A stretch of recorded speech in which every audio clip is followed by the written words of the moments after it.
Conversaciones con Dios, capítulo 2, Salmos 16, 11.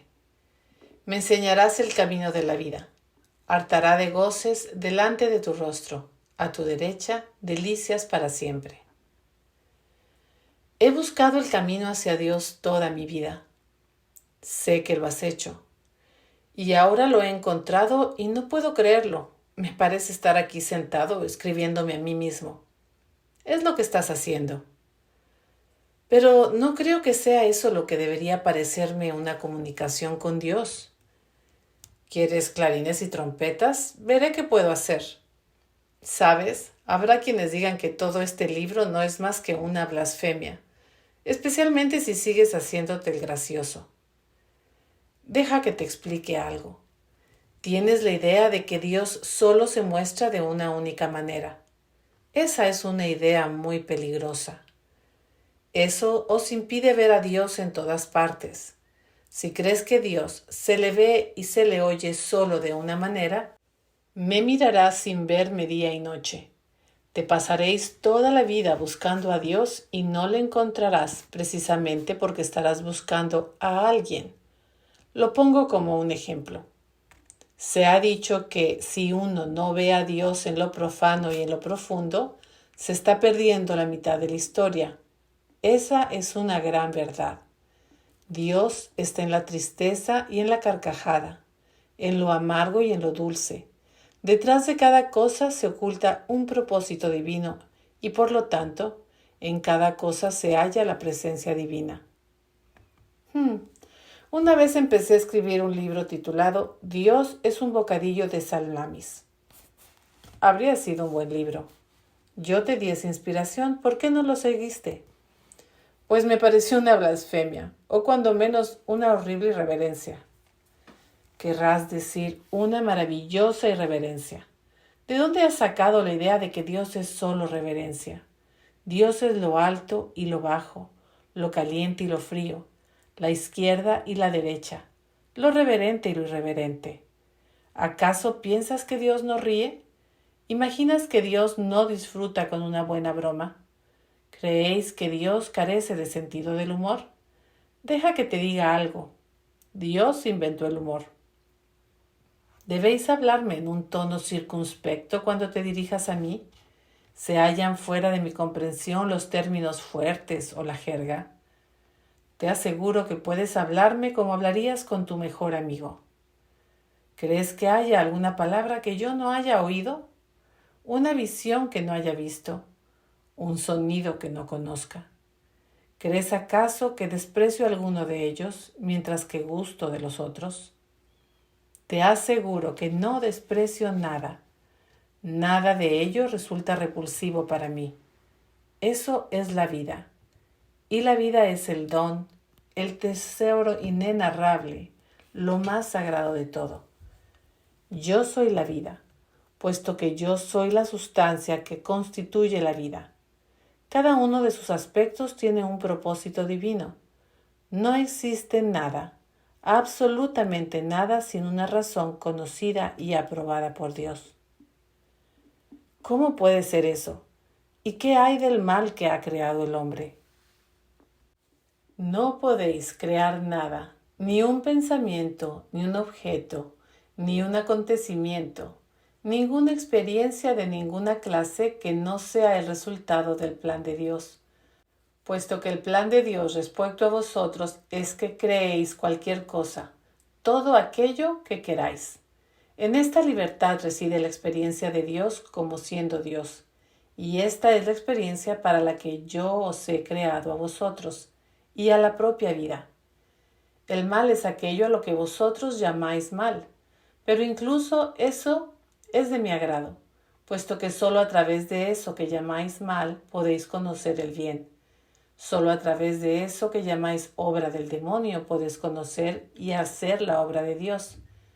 Yo no amo más lo caliente que lo frío, lo alto que lo bajo, la izquierda que la derecha. Todo es relativo. Todo forma parte de lo que es. Yo no amo más lo bueno que lo malo. Hitler fue al cielo. Cuando entiendas esto, entenderás a Dios. Sin embargo, me han enseñado a creer que el bien y el mal existen, que lo correcto y lo equivocado son términos opuestos, que algunas cosas no están bien y no resultan aceptables a los ojos de Dios. Todo resulta aceptable a los ojos de Dios, ya que, ¿cómo puede Dios no aceptar algo que es? Rechazar algo significa negar que existe. Decir que algo no está bien significa afirmar que no forma parte de mí, y eso es imposible. Sin embargo, sed fieles a vuestras creencias y mantened como ciertos vuestros valores, ya que se trata de los valores de vuestros padres y de los padres de vuestros padres, de vuestros amigos y de vuestra sociedad. Estos forman la estructura de vuestra vida, y perderlos equivaldría a deshacer el tejido que constituye su experiencia. No obstante, examinadlos uno por uno, revisadlos pieza por pieza. No deshagáis la casa, pero observad cada uno de los ladrillos, y reemplazad lo que veis que está roto y no pueda soportar ya las estructuras. Vuestras ideas respecto a lo correcto y lo equivocado son solo eso, ideas. Son pensamientos que constituyen la forma y crean la sustancia de quienes sois. Solo habrá una razón para cambiar alguna de ellas, solo un propósito para alterarlas, si no sois felices siendo quienes sois. Únicamente vosotros podéis saber si sois felices. Solo vosotros podéis decir de vuestra vida: esta es mi creación, mi hijo, en la que me complazco. Si vuestros valores os sirven, mantenedlos. Argumentad a su favor. Luchad por defenderlos. Pero procurad luchar de manera que no hagáis daño a nadie. El daño no es un ingrediente necesario en la receta. A ver, dices, sed fieles a vuestros valores y al mismo tiempo que todos nuestros valores son equivocados. Ayúdame a entenderlo, ¿no? Yo no he dicho que vuestros valores sean equivocados, pero tampoco que sean correctos. Son simplemente juicios, afirmaciones, decisiones. En su mayor parte se trata de decisiones que no habéis tomado cada uno de vosotros, sino algún otro. Quizá vuestros padres, vuestra religión, vuestros profesores, historiadores, políticos. Muy pocos de los juicios de valor que habéis incorporado a vuestra verdad son juicios que habéis formulado vosotros mismos, basándonos en vuestras propias experiencias. Pero la experiencia es lo que viniste a buscar aquí, y por vuestra experiencia ibais a crearos a vosotros mismos. Pero vosotros os habéis creado a vosotros mismos por la experiencia de los demás. Si hubiera algo parecido al pecado, sería esto: permitiros a vosotros mismos haber llegado a ser lo que sois por la experiencia de los demás. He aquí el pecado que habéis cometido, todos vosotros. No esperáis a tener vuestra propia experiencia, sino que aceptáis la experiencia de los otros, como el Evangelio, literalmente. Y luego, cuando os encontráis con la experiencia real por primera vez, permitís que lo que ya sabéis acerca del encuentro oculte lo que realmente pensáis. Si no obrarais así, podrías tener una experiencia completamente diferente. Una experiencia que haría aparecer a vuestro maestro o fuente original como equivocado. En la mayoría de los casos, no queréis que vuestros padres, escuelas, religiones, tradiciones o sagradas escrituras aparezcan como equivocados, de modo que negáis vuestras propias experiencias en favor de lo que os han dicho que penséis. Ninguna realidad puede ilustrar esto con mayor profundidad que vuestro tratamiento de la sexualidad humana. Todo el mundo sabe que, de entre todas las experiencias físicas al alcance de los humanos, la experiencia sexual puede ser la más atractiva, emocionante, poderosa, estimulante, renovadora, energética, íntima y con mayor capacidad de afirmación, unión y recreación. Aún habiendo descubierto esto experiencialmente, habéis decidido en cambio aceptar los juicios, opiniones e ideas previos acerca del sexo difundidos por otros, todos ellos con intereses creados en que penséis de una u otra manera. Dichas opiniones, juicios e ideas Han ido directamente contra vuestra propia experiencia. Sin embargo, debido a que no estáis dispuestos a considerar equivocados a vuestros maestros, os convencéis a vosotros mismos de que debe ser vuestra experiencia la que está equivocada. El resultado es que habéis traicionado vuestra auténtica verdad en relación a esta cuestión, y ello con resultados devastadores. Lo mismo habéis hecho con el dinero. En aquellos momentos de vuestra vida en que tenéis mucho dinero, os sentís estupendamente recibiéndolo y os sentís estupendamente gastándolo. No hay nada de malo en ello, no hay ningún mal, nada intrínsecamente equivocado. Sin embargo, han arraigado tan profundamente en vosotros las enseñanzas de los demás sobre este tema, que habéis rechazado vuestra experiencia en favor de la verdad entre comillas. Al haber adoptado esta verdad como vuestra, habéis construido pensamientos en torno a ella, pensamientos que son creadores. Habéis pues creado una realidad personal en torno al dinero que lo aleja de vosotros, ya que ¿para qué tratarías de atraer algo que no es bueno? Sorprendentemente, habéis creado la misma contradicción en torno a Dios. Todas vuestras experiencias más profundas acerca de Dios os dicen que Dios es bueno. Todos aquellos profesores vuestros que os enseñan algo acerca de Dios os dicen que Dios es malo. Vuestro corazón os dice que hay que amar a Dios sin temerle. Vuestros profesores os dicen que hay que temer a Dios, puesto que es un Dios vengativo. Habéis de vivir en el temor de la cólera de Dios, dicen. Debéis temblar en su presencia. Durante toda vuestra vida habéis de temer el juicio del Señor, os han dicho, pues el Señor es justo y todo lo sabe, y os hallaréis en apuros cuando os enfrentéis a la terrible justicia del Señor. Debéis, pues, obedecer los mandamientos de Dios, o si no. Sobre todo, no habéis de formular preguntas lógicas tales como: si Dios quiere una estricta obediencia a sus leyes, ¿por qué creó la posibilidad de que dichas leyes fueran violadas? Todos vuestros maestros os dicen que porque Dios quería que tuvieran libre albedrío. Sin embargo, ¿qué clase de libre albedrío es ese, si elegir una cosa en lugar de otra lleva a la condenación? Como la libre voluntad puede ser libre si no es vuestra voluntad sino la de alguien más la que debéis cumplir. Quien eso os enseña hacen de Dios un hipócrita. Se os ha dicho que Dios perdona y es compasivo, pero si no le pedís perdón del modo correcto, si no os dirigís a Dios de la manera adecuada, vuestra súplica no será escuchada, vuestro clamor quedará sin respuesta. Incluso eso no sería tan malo si hubiera una sola manera adecuada, pero se enseñan tantas maneras adecuadas como profesores hay. Así, la mayoría de vosotros pasan casi toda su vida adulta buscando la manera correcta de rendir culto, de obedecer y de servir a Dios. La ironía del asunto está en que yo no quiero vuestro culto, yo no necesito vuestra obediencia y no necesitáis servirme. Este tipo de comportamientos son los que históricamente han exigido de sus súbditos los monarcas, normalmente monarcas egocéntricos, inseguros y tiranos. En absoluto son exigencias divinas, y es extraordinario que el mundo no haya llegado ya a la conclusión de que tales exigencias son falsas, de que no tienen nada que ver con las necesidades o los deseos de Dios. La divinidad no tiene necesidades. Todo lo que hay es exactamente eso, todo lo que hay. Por lo tanto, no quiere nada, ni carece de nada, por definición.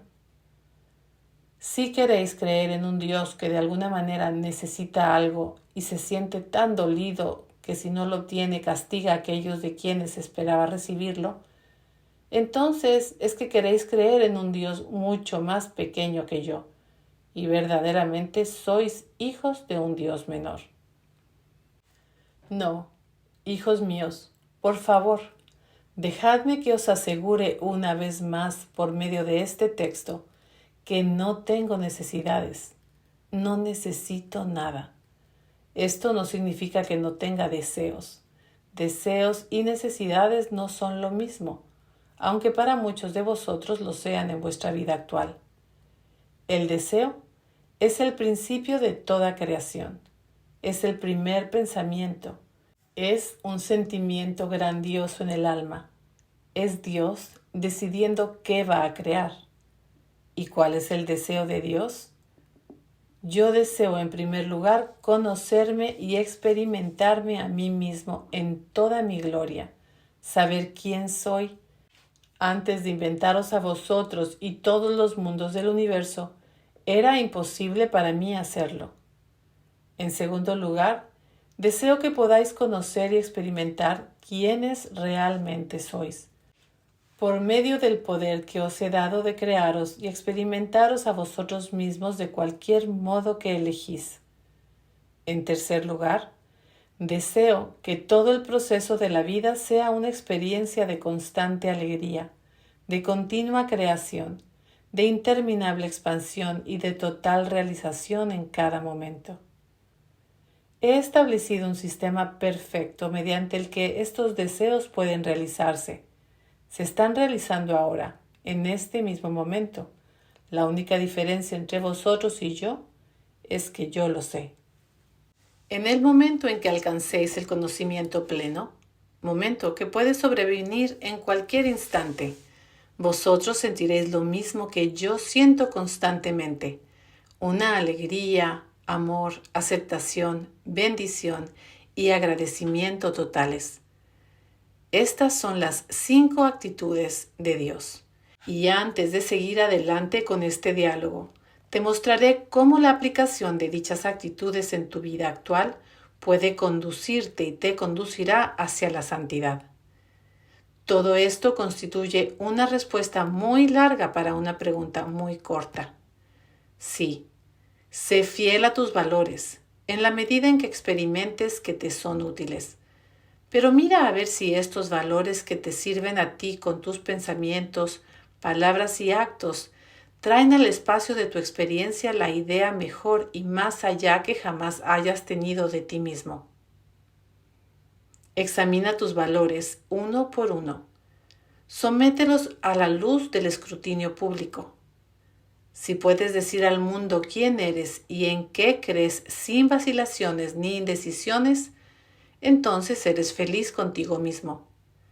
No hay ninguna razón para ir mucho más allá en este diálogo conmigo, puesto que ya has creado a un yo y una vida para este yo que no necesita ninguna mejora. Has alcanzado la perfección. Puedes dejar este libro. ¡Ja! Mi vida no es perfecta, ni siquiera se acerca a la perfección. No soy perfecto. En realidad, soy un cúmulo de imperfecciones. Me gustaría a veces de todo corazón poder corregir esas imperfecciones, lo que yo sé que origina mis comportamientos, que provoca mis caídas, que me mantiene en mi camino. Supongo que por eso es por lo que he acudido a ti. No he sido capaz de encontrar las respuestas por mí mismo. Estoy contento de que hayas acudido a mí. Siempre he estado dispuesto a ayudarte y lo estoy ahora. No tienes por qué encontrar las respuestas por ti mismo. Nunca has tenido por qué. Pero parece tan presuntuoso sencillamente sentarse y dialogar contigo de este modo y mucho más imaginar que tú, Dios, me respondes. Quiero decir, es una locura. Ya veo. Los autores de la Biblia estaban cuerdos, pero tú estás loco. Los autores de la Biblia fueron testigos de la vida de Cristo y reproducieron fielmente lo que vieron y oyeron. Falso. La mayoría de los autores del Nuevo Testamento nunca conocieron ni vieron a Jesús en su vida. Vivieron muchos años después de que Jesús abandonara la tierra. No habrían reconocido a Jesús de Nazaret aunque se hubieran cruzado con él en la calle. Pero los autores de la Biblia fueron grandes creyentes y grandes historiadores. Recogieron los relatos que habían llegado hasta ellos y sus amigos de boca de sus mayores, quienes a su vez los habían oído a sus mayores, hasta que finalmente surgió una recopilación escrita. Y no todos los autores de la Biblia fueron incluidos en el documento final. Ya habían surgido las iglesias en torno a la enseñanza de Jesús, y como sucede siempre y donde quiera que la gente se agrupe en torno a una idea poderosa, hubo ciertos individuos en el seno de dichas iglesias o enclaves que determinaron qué partes de la historia de Jesús debían mencionarse y cómo. Este proceso de selección y corrección continuó durante toda la recopilación, redacción y publicación de los Evangelios y la Biblia. Incluso varios siglos después de que se consignaran las escrituras originales, un alto consejo de la Iglesia determinó una vez más qué doctrinas y verdades había que incluir en la Biblia oficial de entonces y qué resultaría malsano o prematuro revelar a las masas.